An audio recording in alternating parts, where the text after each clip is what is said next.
Nous sommes de retour de la pause olympique et pour ce faire, le Canadien y a affronté les Bruins de Boston dans le cadre d'un duel classique. Et vous savez que de chaque côté, eh bien, il y a plusieurs Olympiens dans les deux équipes respectives.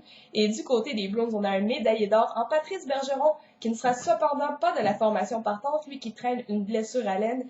Et puis du côté du Canadien, eh bien, on retrouve deux blessés qu'on n'a pas vus depuis un bon bout de temps chez la formation du Canadien. On retrouve Benoît Pouliot et André Costin qui seront de la formation partante ce soir. Et puis les gardiens, eh bien, du côté des Bruins, on envoie tout Carras et le tricolore a choisi d'envoyer Carey Price devant la cage d'essai. Et en première période, eh bien, ça se dispute à vive allure. Et malgré tout cela, le Canadien écope de la première pénalité. C'est Dominic Moore qui est pris en défaut le premier pour obstruction. Et immédiatement, eh bien, sur le jeu de puissance, les Bruins en profitent pour marquer. Marco Sturm gagne sa bataille devant le filet de Carey Price face à Josh Burgess.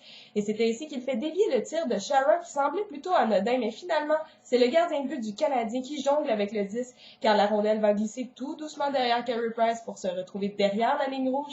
Et c'est ainsi que les Bruins prennent l'avance de 1-0 en supériorité numérique. Et quelques minutes plus tard, eh bien, Vladimir Sobotka offre un premier jeu de puissance aux Canadiens. Et même si le tricolore est toujours deuxième au niveau du jeu de puissance dans la Ligue nationale, eh bien, cette fois, on sera blanchi à cette occasion et la marque reste de 1-0 en faveur des Bruins après 20 minutes de jeu. Et en deuxième période, eh bien, le Canadien écope d'une seconde pénalité dans ce match.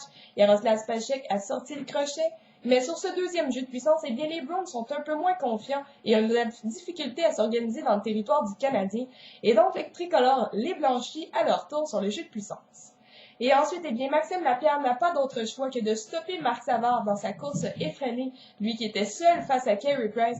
Et bien, c'est une bonne pénalité pour Lapierre. Et en désavantage numérique, eh bien, le grand défenseur du Canadien, Al Gill, fait tout un travail et bloque plusieurs tirs. Et encore une fois, en désavantage numérique, le Canadien va s'en tirer.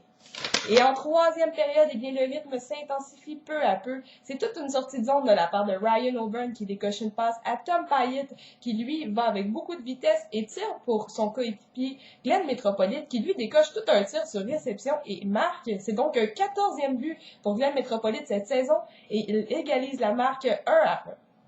Et ensuite, eh bien, les Browns sont pris de panique et Ryder doit sortir le crochet à l'endroit de Markov derrière le filet de Carey Price.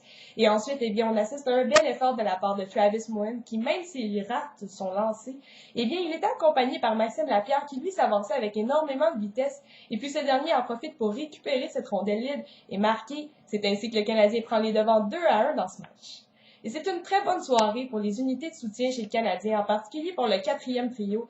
Et cette fois, c'est Glenn Metropolite qui connaît une bonne soirée de travail, qui fait toute une feinte en plongeant d'une seule main et qui décoche une passe pour Mathieu Darche qui lui s'avançait pour appuyer l'attaque. Et ce dernier vient marquer un troisième but avec le Canadien de Montréal et donner l'avance de 3-1 au tricolore. Pour compléter cette belle soirée de travail, eh bien, Benoît Pouliot coupe une passe à la ligne bleue et décoche un tir et marque dans un filet désert. C'est donc un but d'assurance pour le Canadien qui l'emporte 4-1 face aux Bruins de Boston.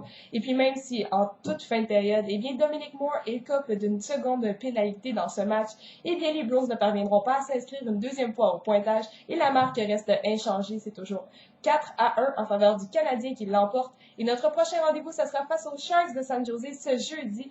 Un match qui sera disputé très tard à 22h30. Et puis, comme à l'habitude, eh bien, je vous laisse sur ma question. Vous savez que demain, c'est la date limite des transactions dans la Ligue nationale. Et j'aimerais savoir si vous croyez ou si vous aimeriez que le Canadien bouge. Donc, laissez vos commentaires sous la vidéo et on se revoit dès ce jeudi face aux Sharks.